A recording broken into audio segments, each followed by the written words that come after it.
हरिओम नमस्कार दोस्तों। स्वागत है आप सभी का संस्कृतम वर्धयामा यूट्यूब के इस चैनल में।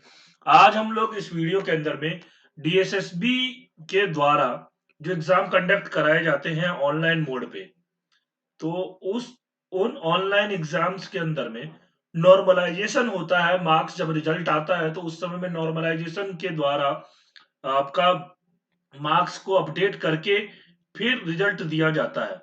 तो ये नॉर्मलाइजेशन होता क्या है, इसका फॉर्मूला क्या है, कब नॉर्मलाइजेशन होता है, कैसे नॉर्मलाइजेशन होता है, ये सब कुछ, और नॉर्मलाइजेशन क्यों होता है, सब कुछ हम लोग विस्तार से जानेंगे इस वीडियो के अंदर में। मैं आपको सब कुछ एक ही वीडियो के अंदर में डिटेल में बताऊंगा। और आपको कितने नंबर तक नॉर्मलाइजेशन से बढ़ते हैं, कितने नंबर तक घटते हैं, किसको फायदा होता है, किस शिफ्ट को ज्यादा फायदा होता है, किस शिफ्ट को कम फायदा होता है, ये सब चीज मैं इसमें भी विस्तार से बताऊंगा। ठीक है, चलिए आगे वीडियो को शुरू करते हैं। देखिए, वीडियो शुरू करने से पहले एक बार बता दूं मैं आपको कि इस चैनल को आप लोग सब्सक्राइब कर लीजिए, क्योंकि इसमें डीएसएसबी से रिलेटेड बहुत से न्यूज मैं आपको बताता रहूंगा। और रिजल्ट आने वाला है टीजीटी संस्कृत मेल का तो आ गया है, फीमेल का आने वाला है, और मेल में रिमार्क्स नहीं आ रहे हैं, तो इन सब के बारे में मैं वीडियोस बनाता रहूंगा। और यूजीसी नेट के लिए भी, यूजीसी नेट जेआरएफ के लिए मैं वीडियोस बनाता रहता हूँ। इस पे जो लोग जुड़े हुए हैं वो लोग जानते हैं। और सीटेट वगैरह एग्जाम के लिए संस्कृत से रिलेटेड मैं ये वीडियोस बनाता हूँ इस चैनल के ऊपर में। ठीक है, तो आप लोग इसको शेयर भी कीजिएगा। ठीक है, ज्यादा से ज्यादा लोगों को। चलिए, अब देखिए नॉर्मलाइजेशन आखिर होता क्यों है। सबसे पहला प्रश्न है, क्यों होता है ये नॉर्मलाइजेशन। देखिए, नॉर्मलाइजेशन होने की प्रक्रिया क्या है कि सबसे पहले तो आप बात जानिए इसकी पूरी, एक भूमिका जानिए कि पहले क्या होता था। आपका ऑफलाइन एग्जाम हुआ करता था, तो ऑफलाइन एग्जाम के अंदर में आपके ज्यादा समस्या हुआ नहीं करती थी। स्कूल्स वगैरह के अंदर में एग्जाम हो जाया करते थे। उसके लिए ऑफलाइन एग्जाम के लिए कुछ ज्यादा चाहिए नहीं होता है, डेस्क चाहिए होता है, चेयर चाहिए होता है, आराम से बैठा करके एग्जाम ले लेते हैं पेपर हो। तो अगर मान लीजिए 20 लाख कैंडिडेट है और उन सबका एग्जाम कंडक्ट कराना है, तो एक दिन में उन सबका एग्जाम हो जाता था। ऑफलाइन के अंदर में एक दिन में उन सबका एग्जाम हो जाएगा। परंतु यदि ऑनलाइन एग्जाम कंडक्ट कराना है, ऑनलाइन एग्जाम के अंदर में 20 लाख कैंडिडेट का, क्योंकि ऑनलाइन एग्जाम के अंदर में उतने कंप्यूटर्स चाहिए, कंप्यूटर सर्वर, हाँ बहुत सारी चीजें चाहिए होती है। तो ये ऑनलाइन के लिए केवल गिने चुने सेंटर होते हैं, उन पर एग्जाम हो सकते हैं। और दिल्ली के अंदर में जो डीएसएसबी जो एग्जाम कराती है, वो दिल्ली, नोएडा, गाजियाबाद, इन सब जगहों पर एग्जाम कराती है। जो भी दिल्ली एनसीआर के अंदर में एग्जाम होता है, गुड़गांव, इन सब जगहों पर एग्जाम होता है। तो ज्यादा सेंटर्स नहीं होते हैं। तो एक दिन में 20 लाख एग्जाम, जहां ऑफ 20 लाख कैंडिडेट्स का एग्जाम हो जाता था ऑफलाइन में, वहां ऑनलाइन में इतने बच्चों का एग्जाम नहीं हो सकता। तो वो एक दिन, 2 दिन, एक दिन की जगह पे 15 दिन, 20 दिन में एग्जाम कंडक्ट कराते हैं। ठीक है, थोड़े थोड़े बच्चों का एग्जाम कंडक्ट कराते रह गए। हाँ, सब्जेक्ट वाइज। अब एक सब्जेक्ट में मान लीजिए 80,000, मैं एक रफ फिगर ले रहा हूं, 80,000 कैंडिडेट ने भरा है। तो 80,000 के लिए 80,000 कंप्यूटर्स की कैपेसिटी होनी चाहिए। तो अब या तो फिर एक दिन की जगह पर में 2 दिन में एग्जाम होता है, या तो फिर 2 शिफ्ट में एग्जाम हो जाता है। एक शिफ्ट सुबह की और सेकेंड शिफ्ट इवनिंग या दोपहर की। वैसे कंप्यूटर बेस्ड एग्जाम में एक दिन में 3 शिफ्ट भी हो जाते हैं। ठीक है, तो ये ये जो एग्जाम होते हैं, इन एग्जाम्स के अंदर में अब या तो एक दिन के अंदर में ही, जैसे मान लीजिए टीजीटी संस्कृत है, तो आप टीजीटी संस्कृत सुबह की शिफ्ट में हुआ, दोपहर की शिफ्ट में हुआ, और शाम की शिफ्ट में हुआ। तीनों शिफ्ट में टीजीटी संस्कृत का एग्जाम हो रहा है। ठीक है, तो ये तीनों शिफ्ट के अंदर में टीजीटी संस्कृत का एग्जाम हो रहा है। तो अब तीनों शिफ्ट में एक ही क्वेश्चन पेपर रहेगा ऐसा नहीं है। तीनों शिफ्ट में अलग अलग क्वेश्चन पेपर रहेगा, क्वेश्चन पेपर अलग अलग रहेगा। नहीं तो फिर क्या होता है, क्वेश्चन पेपर लीक होने की संभावनाएं बहुत रहती है। तो इसलिए वैसे भी आजकल एग्जाम बहुत कैंसिल हो रहा है, जैसे अभी यूपी टेट का एग्जाम कैंसिल हो गया, सीटेट का भी एग्जाम कैंसिल हुआ है अभी एक। तो इस प्रकार से एग्जाम जो होते हैं क्वेश्चन पेपर लीक होने की संभावनाएं रहती हैं, तो इसलिए एग्जाम क्वेश्चन पेपर अलग अलग बनाते हैं। अब क्वेश्चन पेपर जब अलग अलग बनते हैं तो उसमें क्या होता है, किसी शिफ्ट का या किसी दिन का, मान लीजिए ये तो इस शिफ्ट में मैंने बोला, अब 2 दिन में एग्जाम कंडक्ट कराया, मान लीजिए जैसे अभी संस्कृत का टीजीटी संस्कृत फीमेल का एग्जाम कराया था,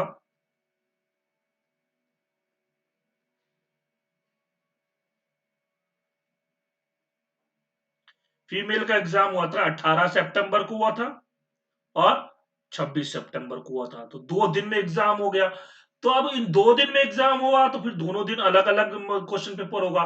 तो जो अलग अलग क्वेश्चन पेपर होते हैं उनमें क्या होता है, मान लीजिए 18 तारीख को पेपर हुआ, उसमें आ गया इजी क्वेश्चंस, मतलब इजी से नॉर्मल क्वेश्चन ज्यादा है, हार्ड क्वेश्चन कम है। और इसमें हार्ड क्वेश्चन ज्यादा है, नॉर्मल क्वेश्चन है और इजी क्वेश्चन कम है। अब दोनों का लेवल अलग अलग हो गया। तो अब इसमें क्या है, आपका 18 तारीख में ज्यादा ज्यादा मार्क्स आ जाएंगे लोग बच्चों के, जिन लोगों ने 18 तारीख को पेपर दिया उनके तो ज्यादा मार्क्स आ गए, और जिन लोगों ने 26 तारीख को पेपर दिया तो उनके कम मार्क्स आ गए। तो इसमें गुनाह तो नहीं किया इन लोगों ने 26 तारीख वालों ने, हाँ उनका एग्जाम उस दिन पड़ गया इसलिए उनके कम मार्क्स आ गए, तो इससे तो फिर नुकसान हो गया।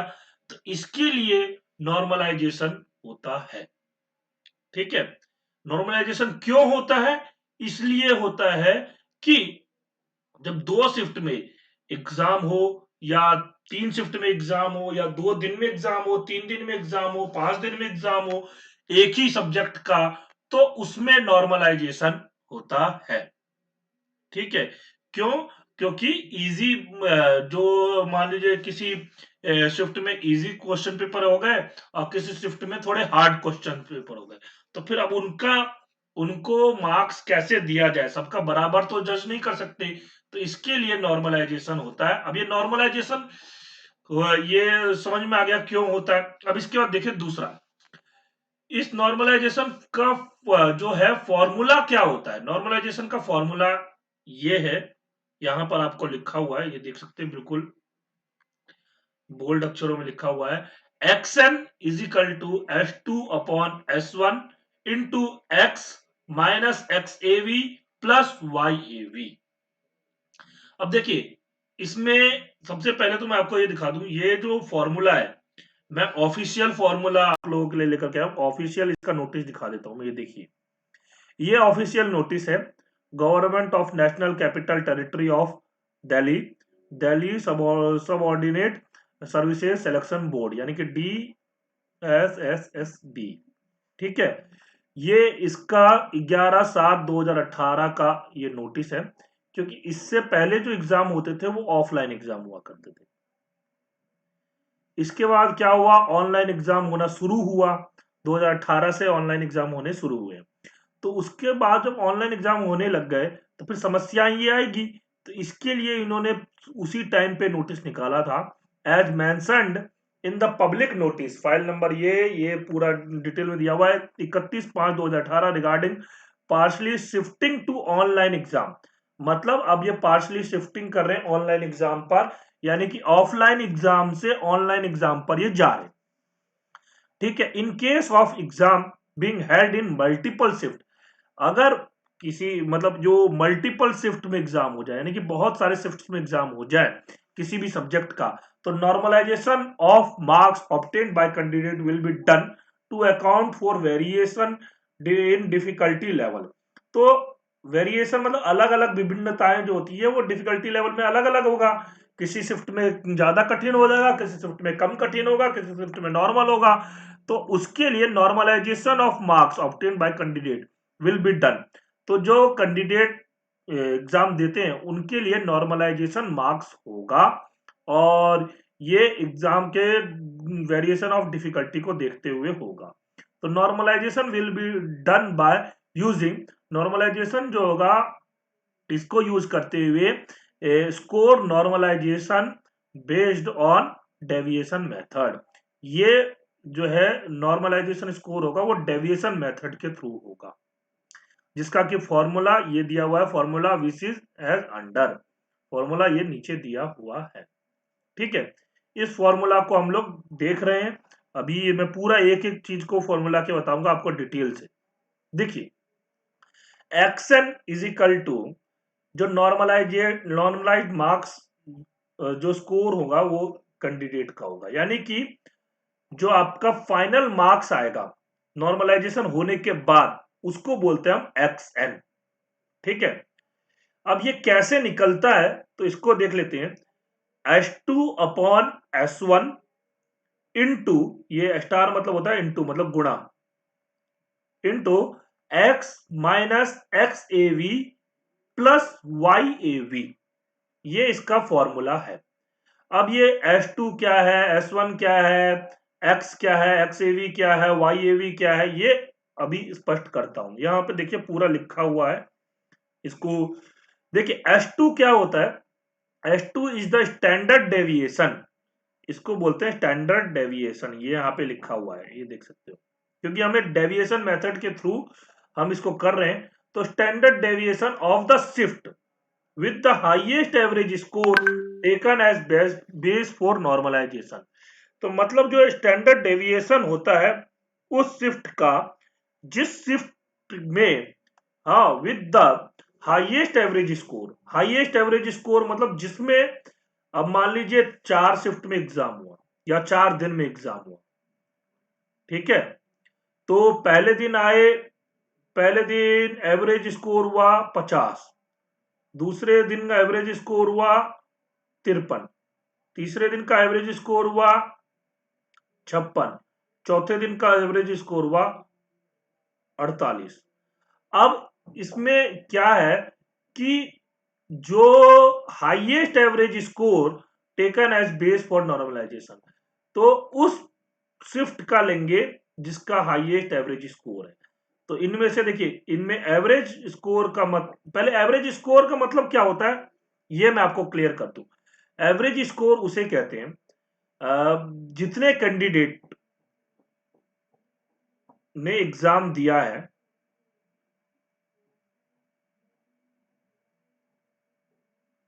एग्जाम दिया, और जितने उनके टोटल मार्क्स, उनके मार्क्स,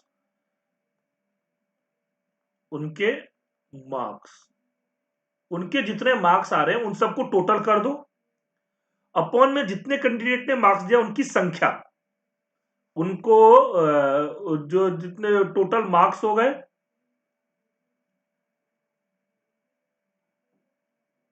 अपॉन कैंडिडेट की संख्या।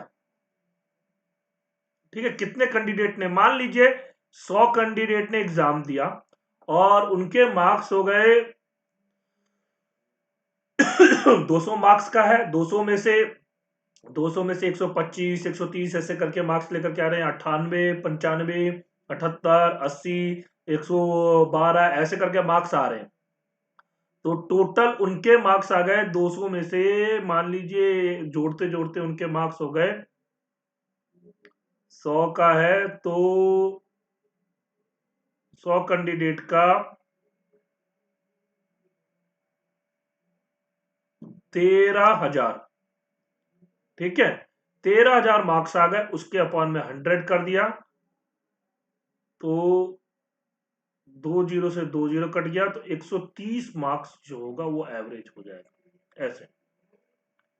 ठीक है, तो ये ऐसे हम एवरेज निकालते हैं। अब अभी मैं आपको बताऊंगा, हाँ, ये एक एवरेज का मैंने एक बताया है। हाँ, और हाईएस्ट एवरेज स्कोर, तो अब इन चारों 4 दिन में एग्जाम होगा, तो इन चारों में 50 53 56 और 48, तो इन चारों में हाईएस्ट कौन सा, 56। तीसरा शिफ्ट, तीसरा दिन है, हाँ, तो तीसरे दिन जो एग्जाम हुआ था तो उस शिफ्ट का स्टैंडर्ड डेविएशन, ठीक है, उसका स्टैंडर्ड डेविएशन। ऐसे ही S1 क्या होता है? Standard deviation for the corresponding shift to be scaled to S2। तो जिस हम शिफ्ट से उसको माप रहे हैं, यानी कि हमें निकालना है, मान लीजिए पहले दिन किसी बच्चे ने एग्जाम दिया है, हाँ, जो कि उसका एवरेज स्कोर पहले दिन वालों का 50 है। तो वो पहले दिन उसने एग्जाम दिया, उसके मार्क्स आए 58। ठीक है। और आपका उसका स्टैंडर्ड डेविएशन क्या होगा? स्टैंडर्ड डेविएशन उस शिफ्ट का पहले दिन का स्टैंडर्ड डेविएशन देखना है, और टू बी स्केल्ड टू, जो कि आपका S2 से उसको मापना है। तो इसका स्टैंडर्ड डेविएशन उस शिफ्ट का जिस शिफ्ट में बच्चे ने एग्जाम दिया। ठीक है, ये हो गया। मतलब हाईएस्ट एवरेज स्कोर वाला हो, उसका स्टैंडर्ड डेविएशन हो गया S2। ठीक है। S1 हो गया जिस शिफ्ट में बच्चे ने एग्जाम दिया उसका स्टैंडर्ड डेविएशन S1। हाँ, इन दोनों को भाग दे देंगे। X क्या होता है हमारा? Raw score of a candidate. Raw score का मतलब क्या है? जितने बच्चे ने पेपर में मार्क्स लाए हैं। अभी देखिए आप लोगों को पता लग गया है, क्योंकि अब आंसर की आने लग गई है। डीएसएसबी पहले आंसर की देता तो था, लेकिन उसमें जो पेपर में राइट आंसर है केवल वही बताया करता था। लेकिन अभी क्या हुआ है, इन्होंने हमारा जो रिस्पॉन्ड हमने किया है, हमने जो वहां पर टिक किया है, या हमने जो जो भी हमने कंप्यूटर बेस्ड में एग्जाम के आंसर दिए हैं, उसको भी अब बताने लग गया है। तो इससे हमें ये पता लग जाएगा कि हमारे कितने स्कोर हैं। तो वही रॉ स्कोर जो होता है उसको बोलते हैं रॉ स्कोर। ठीक है, उसको बोलते हैं x, simple average of the shift. अब जिस शिफ्ट का एग्जाम दे रहे, जिस शिफ्ट में उसने एग्जाम दिया है, मान लीजिए शिफ्ट 1 में दिया है, पहले दिन एग्जाम दिया है, तो उसका average, simple average, simple average निकाल लिया, उसका एवरेज हो गया। और इस YAV क्या होता है? Average corresponding to shift with highest average taken as the best. तो उसका YAV जो है उस शिफ्ट का जोड़ देंगे जिसका हमने नॉर्मलाइजेशन के लिए बेस लिया है। तो यानी कि हाईएस्ट एवरेज स्कोर जो है ना, उसको हम जोड़ देंगे। तो पूरा ये फॉर्मूला क्या हो जाएगा, मैं एक बार पूरा क्लियर कर देता हूं, फिर उसके बाद बताता हूं। ये देखिए अब पूरा क्लियर हो गया। अब आपको समझ में आएगा। XN मतलब नॉर्मलाइजेशन स्कोर, जो आपका मार्क्स अंत में आएगा। S2, S2 क्या है? जो आपका 4 दिन में जो एग्जाम हो रहे हैं, उन चारों दिन में जिस दिन सबसे ज्यादा एवरेज होगा, जिस दिन का हाईएस्ट एवरेज होगा, चाहे वो किसी भी दिन का हो, चाहे वो किसी शिफ्ट का हो, हाईएस्ट एवरेज, उसका स्टैंडर्ड एविएशन। ठीक है, अपॉन S1। S1 क्या है? स्टैंडर्ड डेविएशन उस शिफ्ट का जिस शिफ्ट में कैंडिडेट ने एग्जाम दिया है, पहले दिन का वो कर रहा है, तो पहले दिन का स्टैंडर्ड डेविएशन। इन दोनों को भाग दे दे और उसको गुणा करें किससे? एक्स। एक्स क्या है? जो कैंडिडेट ने स्कोर पाया है। ठीक है, जितना भी इसका स्कोर आया वो हो गया एक्स, माइनस उसमें से घटा दें simple average of the shift, उसका उस शिफ्ट में जो आया है उसको घटा दें। उस शिफ्ट का जो सिंपल एवरेज है, यानी कि उस शिफ्ट में जो एवरेज है, जिस शिफ्ट में बच्चा एग्जाम दे रहा है उसको घटा दें। और YAV क्या है?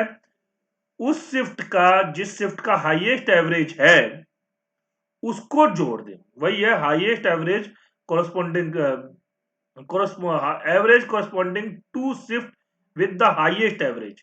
हाँ, तो हाईएस्ट एवरेज वाले शिफ्ट का आपको वो जोड़ देना है एवरेज। ठीक है, उसको एवरेज को जोड़ दो, तो ये आपका पूरा निकल करके नॉर्मलाइज्ड स्कोर आ जाएगा। ठीक है, ये प्रैक्टिकल मैं आपको बताता कि जैसे अब मान लीजिए, देखिए मैं आपको प्रैक्टिकल बताता हूँ। कब होता है नॉर्मलाइजेशन? ये मैंने स्पष्ट कर दिया, जब 2 शिफ्ट में एग्जाम हो, 2 शिफ्ट। या 4 शिफ्ट, या 2 दिन, 3 दिन, 4 दिन, कितने भी दिन में एग्जाम हो और एक ही सब्जेक्ट का हो तो फिर उसमें होता है आपका नॉर्मलाइजेशन। ठीक है। अब इसमें कैसे, एक मैं आपको उदाहरण लेकर समझाता हूं। देखिए, जैसे टीजीटी संस्कृत का ही लेते हैं, टीजीटी संस्कृत फीमेल। ठीक है। उनका एग्जाम हुआ, एक 18 तारीख को हुआ, 18 सितंबर को, एक हुआ 26 सितंबर को। ठीक है। अब इन दोनों दिन एग्जाम हुआ, तो अब एक दिन जो है आपका, इस दिन क्या है मैं आपको बताता हूं। दो टीजीटी के अंदर में दो पार्ट होते हैं। ठीक है। Part A, part B. ठीक है। अब इसमें क्या हुआ, 18 तारीख को जो एग्जाम था उसमें आपका पार्ट ए थोड़ा सा इजी से मॉडरेट बोल सकते हैं, लेकिन पार्ट बी जो था बहुत इजी था। ठीक है। जितने लोगों ने एग्जाम दिया है उन लोगों का मेरे को पता है, मैंने देखा था, तो क्वेश्चन पेपर भी मैंने देखा है, तो बहुत इजी था। इसके बाद आते हैं पार्ट 26 तारीख में। इसमें पार्ट ए जो था वो इजी था, परंतु पार्ट बी जो था वो था बहुत हार्ड। हाँ, बहुत हार्ड था। मतलब बहुत हार्ड क्या, मतलब बहुत डिफिकल्ट था। अब ये दोनों दिन का ये क्या हुआ कि इधर तो पार्ट ए में मॉडरेट आ रहा है, मॉडरेट मान सकते हैं, इधर इजी आ रहा है, इधर ये इजी आ रहा है, इधर मोर डिफिकल्ट हो रहा है। तो इस सिचुएशन में नॉर्मलाइजेशन होता है। और नॉर्मलाइजेशन का प्रोसेस मैंने आपको बता दिया। हाँ, आपका S2 जिसका हाईएस्ट एवरेज होगा, हाँ हाईएस्ट एवरेज निकालेंगे, इन सब का पार्ट 1 का भी निकालेंगे, पार्ट 2 का भी निकालेंगे, पार्ट 1 का भी निकालेंगे, पार्ट 2 का भी निकालेंगे। अच्छा, एक प्रश्न सबके मन में आता है कि पार्ट ए में भी नॉर्मलाइजेशन पार्ट वाइज भी होता है क्या, पार्ट ए और पार्ट बी, क्या इन दोनों में नॉर्मलाइजेशन होता है क्या? तो जी हाँ, बिल्कुल, पार्ट ए में भी नॉर्मलाइजेशन होगा, पार्ट बी में भी नॉर्मलाइजेशन होकर के तब आपके मार्क्स बिल्कुल आएंगे। ठीक है। और एक प्रश्न और आता है लोगों के मन में कि जब एक शिफ्ट में एग्जाम होता है,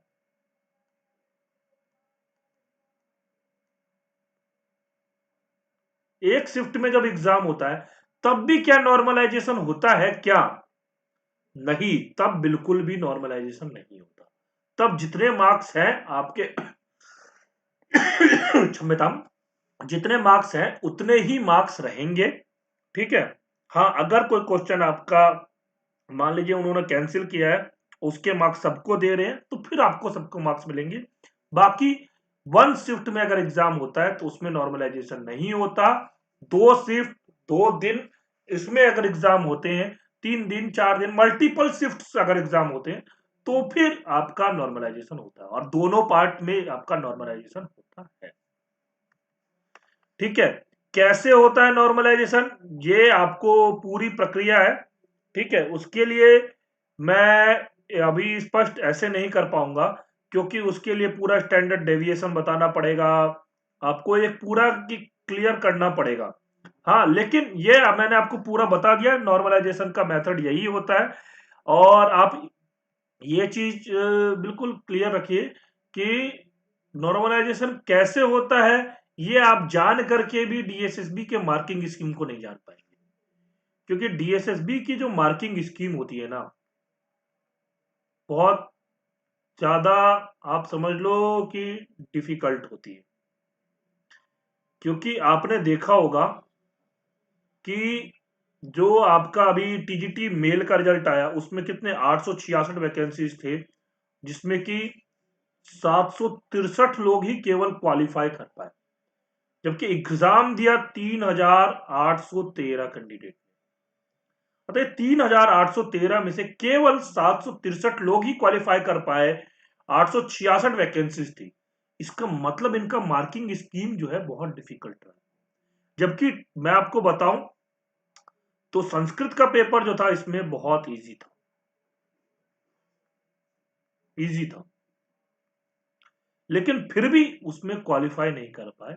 तो इसके पीछे कारण क्या है? इनके मार्किंग स्कीम का। तो कैसे होता है नॉर्मलाइजेशन, इसको अगर मैं आपको स्पष्ट भी करूंगा तब भी कोई ये नहीं है आपको कि आपको अगर नॉर्मल स्कोर पता है, स्टैंडर्ड डेविएशन कैसे निकालोगे, एवरेज कैसे निकालोगे? तब तो जब रिजल्ट आ जाए, या तो रिजल्ट आ जाए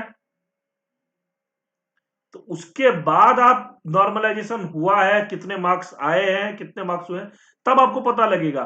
उससे पहले आप नॉर्मलाइजेशन के बारे में नहीं जान पाएंगे, क्योंकि देखिए एवरेज स्कोर आप नहीं निकाल पाओगे, क्योंकि आपको पहले तो रिजल्ट आने से पहले यह पता नहीं होगा कि बच्चों ने कितने मार्क्स लेकर के आए हैं सबके क्योंकि एवरेज स्कोर निकालना कब होता है?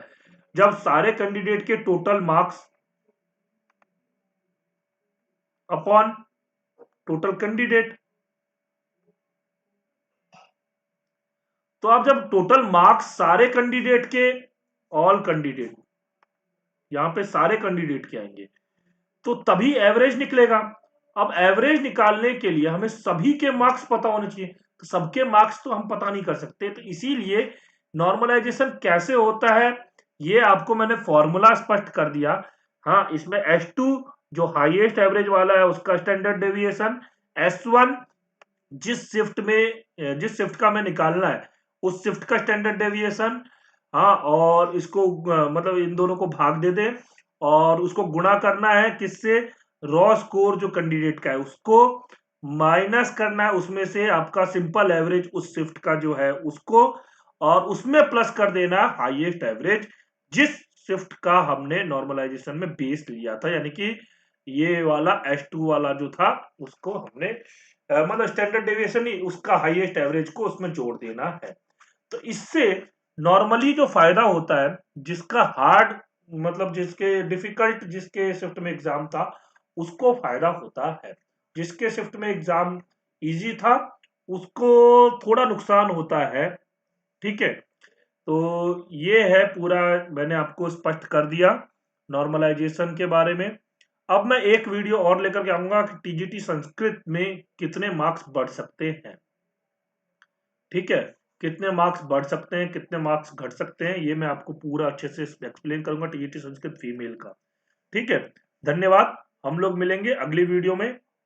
आपको वीडियो कैसा लगा कमेंट करके जरूर बताइएगा।